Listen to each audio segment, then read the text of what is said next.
menurut kami apa yang dilakukan oleh KPK untuk penetapan personil militer sebagai tersangka menyalahi ketentuan. Di sini ada kekeliruan kehilafan dari tim kami yang melakukan penangkapan. Nah, ruwet nih. Bukannya jabatan Basarnas adalah jabatan sipil. Kalau secara sistem, pengumuman KPK sudah benar. Terus kenapa meminta maaf?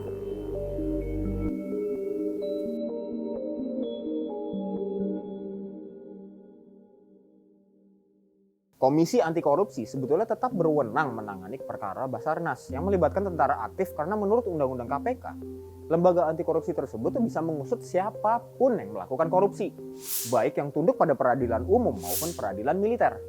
Lagi pula, Undang-Undang TNI ini mengatur bahwa peradilan militer berlaku bagi tindak pidana militer. Sedangkan prajurit yang melanggar pidana umum tetap mengikuti sistem peradilan umum. Nah lo, bakaran jenggot.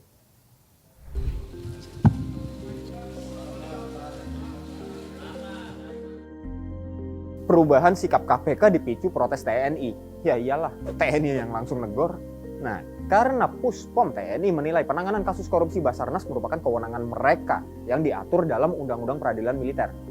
Nah, kenapa urusan kewenangan ini penting untuk kita bahas? Ya karena di masa lalu, peradilan militer punya presiden buruk dalam menangani skandal korupsi.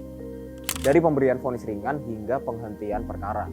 Kasus suap yang melibatkan Henry dan Afri Budi ini jelas merugikan keuangan negara dan nggak berkaitan sama sekali dengan pelanggaran disiplin militer.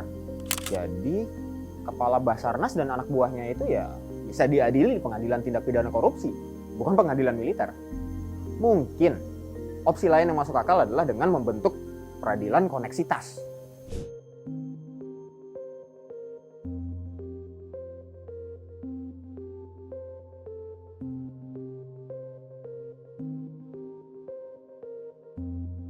Puspom tak perlu menggelar peradilan militer, cukup mengirim auditornya untuk bekerja sama dengan penyidik KPK.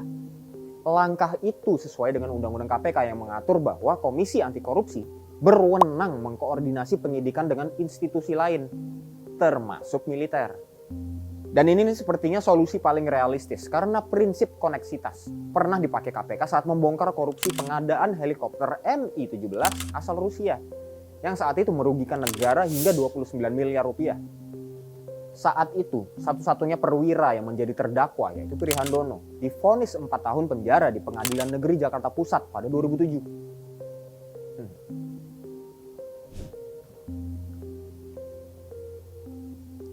Nah, penerapan peradilan militer justru dikhawatirkan hanya akan mengaburkan penanganan perkara korupsi dan menjadikannya tak tuntas. Potensi korupsi dan penyalahgunaan wewenang akan semakin besar di tengah kebijakan Presiden Joko Widodo yang memberikan peluang kepada perwira TNI untuk menduduki berbagai jabatan sipil. Oke, no offense to anyone, tapi peradilan militer ditakutkan hanya akan memberikan impunitas kepada prajurit TNI yang memang melanggar aturan.